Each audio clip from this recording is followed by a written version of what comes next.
The 12 phases of burnout is so important to understand because it's awareness of where you're at, where someone you know might be at in this chronic stress state. And when we get to phase 8, you're going to understand why these 12 phases are so important. Now, these phases have been around since the 1970s. Freudenberger and Gail North created these phases after observations of people in chronic stress states, and it still stands true today. So the first phase is pretty common in societal norms right now, and it's the compulsion to prove oneself. This is where you need to overdo it or be involved in multiple areas. Well, maybe your job is only this area. So it's very excessive dedication to your work, to the project, to the household, in which you're overdoing it, but you want to prove yourself that you can do it. So you become over responsible. Now, the dangerous part in this phase 1 that I see just from a human resources professional and someone who leads teams is that if you are over responsible, you are actually creating a lot of people around you that are under responsible, which is going to feed the stress, feed the burnout. So phase 1 is compulsion to prove oneself. Phase 2 is working even harder. So taking on more and more responsibilities, being involved in even more things, more committees, more projects, more activities that your kids are doing, and pushing yourself beyond your limit. So it's interesting when you look at dual responsibilities, a working parent and a parent at home. And then you also have activities at work, you have activities at home, and you keep building on this. So you're working even more harder than the initial role that you went in to achieve. So phase 2 is working harder. Phase 3 is you start neglecting those personal needs because you are running around everywhere, because you're trying to be everything for everyone. You start neglecting personal needs. And this might be just skipping a lunch. I didn't eat yet today. This might be skipping sleep, so staying up too late working, staying up too late preparing kid activities, staying up too late just to gain that personal time back that you've lost all day long because you've done not purposeful or aligned work. So you're skipping out on sleep. You might even be skipping out on social activities that you used to enjoy, those groups that you used to be part in, the friends you used to see and enjoy, the family you used to travel out to. You start neglecting these things because life gets busy, right? That's the common saying that we hear. And then you also, because you're neglecting meals, you're neglecting sleep, you're going to naturally neglect self-care activities such as exercise or movement, such as that peaceful space that you used to have where you would watch the sunrise and drink your coffee. You start neglecting those really important resets, micro resets, because life has taken over everywhere else. And next quarter I'll have time to breathe, or next year I'll have time to breathe. That's chronic stress because that's a very long period of time. Now, phase 4 I see often in conversations with people, and I don't think they realize where they're at in these phases of burnout. And the phase 4 is going over displacement of conflict. So this means that you're actually ignoring the conflicts in your own life and denying the stress, and you're blaming external factors. And you're looking at other people's lives and talking about them, that drama, that gossip that we like to tune into or even spew out. You're displacing your own conflicts and living through other people's lives. You're pushing that blame out. You're living in someone else's life because your life is a mess. So you're kind of ignoring and denying the stress in your own world. And this is where it starts to amp up. This is where some of the symptoms start to get bigger in the physical, cognitive, emotional, and relationship categories. Is when you start to displace conflict, that means the conflict at home is escalating. It's growing into this monster. So phase 4 is an important one to be aware of when you start displacing your conflict elsewhere, or being too involved in everyone else's conflict that you're not taking care of your own back at home. Phase 5 is revision of values. So values are at that core, right? They're in your core of how you operate, how you make decisions of path A or B, right or wrong. These are the things that naturally when you go home to, you feel aligned and right in that space. So in phase 5, you actually start revising these values. You start prioritizing work over these relationships. You start doing activities misaligned over the hobbies that were aligned with where your energy was at. And you might even deviate from those personal values, making decisions that you never would have when you had that core home. So revisions of values is phase 5. Phase 6 is denial of emerging problems. So this kind of goes similar to the displacement of conflicts, but you're now becoming more impatient. You don't want to take the time to solve or have a conversation of healthy conflict. You don't want to mend the relationship. You're denying these emerging problems by just blowing them off, right? You're working through them too fast. You're ignoring them completely, like complete ignorance of the situation. You might be becoming cynical.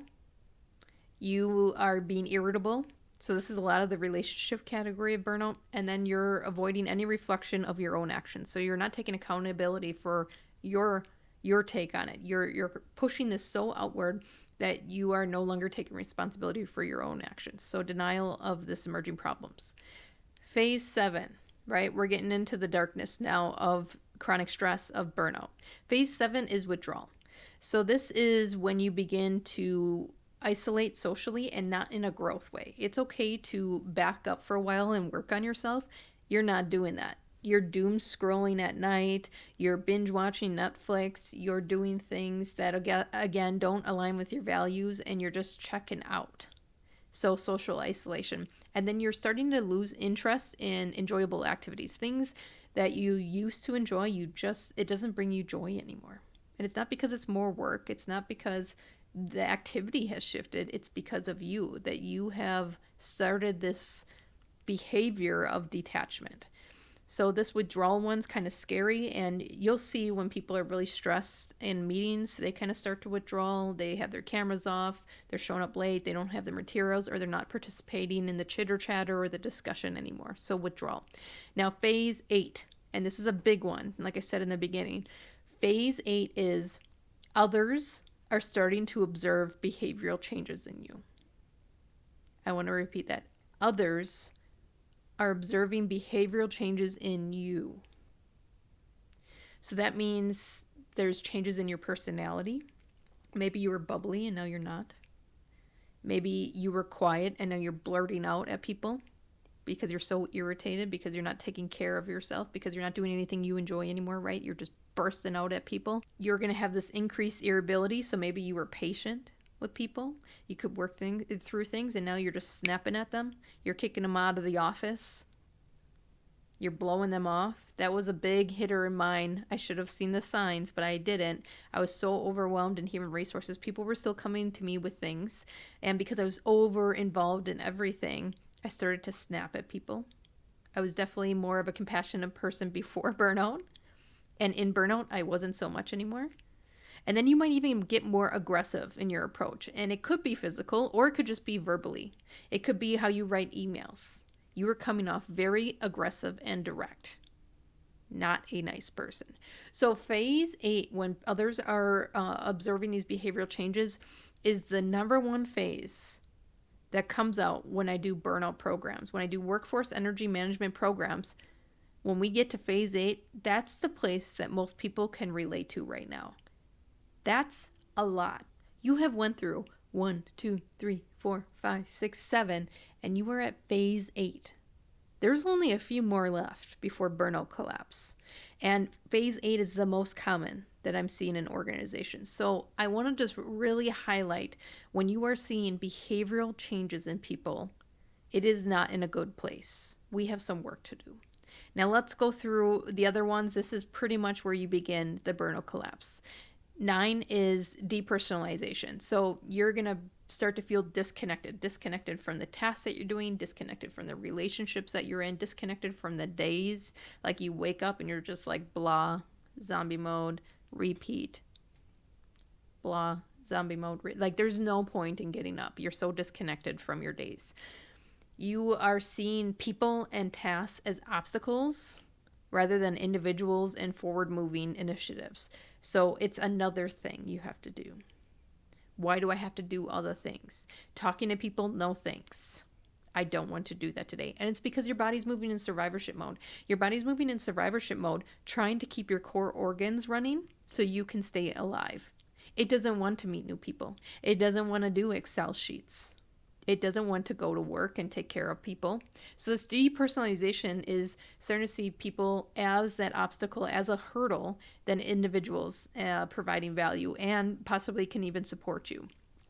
Number 10 is inner emptiness. So if you have disconnected from your values, you're no longer doing things that you enjoy, you're not taking care of yourself anymore. You have this withdrawal, so you have that misconnection now, and then you have these behavioral shifts that are happening. You don't see people as value. Now you go into inner emptiness. And this is a scary state. This is where you start to feel numb. This is that moment of, I don't care if I go to work or not go to work, right? Now you're showing up to your shift like right before you're going to get in trouble versus being the first one there a couple of years ago. You're moseying into your household where you used to be excited to see the kids or your partner, and now you just don't care, right? This numbness. This is a scary state to be in, this inner emptiness, phase 10. And you might even be resorting at this point, because you want to numb out. You might be resorting to unhealthy coping mechanism. This is where people start drinking a lot more alcohol. This is where you might be resorting to porn or sexual addiction just to get like some kind of high. You might be overeating, right? So this is all the processed food and the desserts and all the things that you like to indulge in. You went from moderation to like, I need it every night. And I used to go at lunch to McDonald's across the street, and I would get a hot fudge sundae and salty fries, and I would sit in the parking lot and dip those salty fries into the hot fudge sundae like a cigarette. And just for a moment of time, I would feel so good. And that was my inner emptiness. I was so numb, and that was the only thing that I enjoyed in my day. And obviously with someone who's having digestive failure from my physical collapse, it wasn't a good meal to be having when I was under chronic stress. So this inner emptiness is a very scary state to be in, which leads you to phase 11, and that's depression. And this is, you have to remember your body is changing because it's in survivorship mode. It's just focused on the core organs. So the hormonal rhythms that maybe used to get you up in the day, help you sleep, get you energy, those are all dysfunctional. So depression is creeping in, and it doesn't mean that you permanently have depression, but the state your body is in and how the hormonal rhythms and chemicals are flowing, it's going to cause depression. And that's where you're just experiencing deep emotional exhaustion, like complete fatigue every day, regardless of what you do. Anything that comes your way is 100% overwhelm. Like, you can't process things. You can't decide anything. I remember standing in front of my closet after a shower and just not even knowing how to get dressed. Like, I would just be staring at my clothes and not know, like, shirts, pants, socks. I'm just sitting there just overwhelmed and exhausted. Like, I can't do this. And that was my form of depression. Everyone has their different forms of depression. And it's this hopelessness state. You're just completely lost. Like, you've tried things. You don't know a sense of direction anymore. You don't know the next step. Everyone's a threat to you. You're distrusting everyone. So this depression starts creeping in. That's phase 11. Now, phase 12 is the collapse. This is burnout syndrome. This is where you will either have a mental, physical collapse or both. I'm forever thankful that I had the physical collapse because I was able to repair most of my body. I do have permanent damage, but I was able to repair most of my body. If you have the mental collapse and you are not in the right environment, your only options is to reset in a facility or you unalive yourself. So it's a very scary place to be when we get to phase 12. Now remember, I said that a majority of people that I talk to in these burnout programs are already in phase 8. That's not too far from phase 12. And that's the scary statistic that I wanted to point out is people are worse than you think and we're covering it up. Or it's socially normal to just be in this mental health state. It's not normal. And when you get to this phase 12, physically, people can repair themselves if they get the right help. But mentally, it is a much longer journey to dig yourself out. It will require medical or psychological intervention at this point. And that means you're definitely not going to work. You're definitely not taking care of things at home. Things are going to get much worse. So we don't want it to get to that state. And out of these 12 phases, it all started with compulsion to prove oneself and then working harder. And you have to remember social norms are rewarding that. They're rewarding the hustle. They're rewarding the going above and beyond. So we're already kicking off the first 2 phases of this burnout, of this chronic stress, by just being in this culture. And being aware of these 12 phases will help not only you recognize when you need to step back, when you need to reset, do a nice lifestyle reset, but also those around you. Because if you're observing those behaviors of others changing, of their personalities changing, of them no longer doing things that they love or value, they're already in phase 8 of 12. By taking these 12 phases, you can begin the conversation and begin to shift activities and actions away from this chronic stress, away from burnout, and back to energy.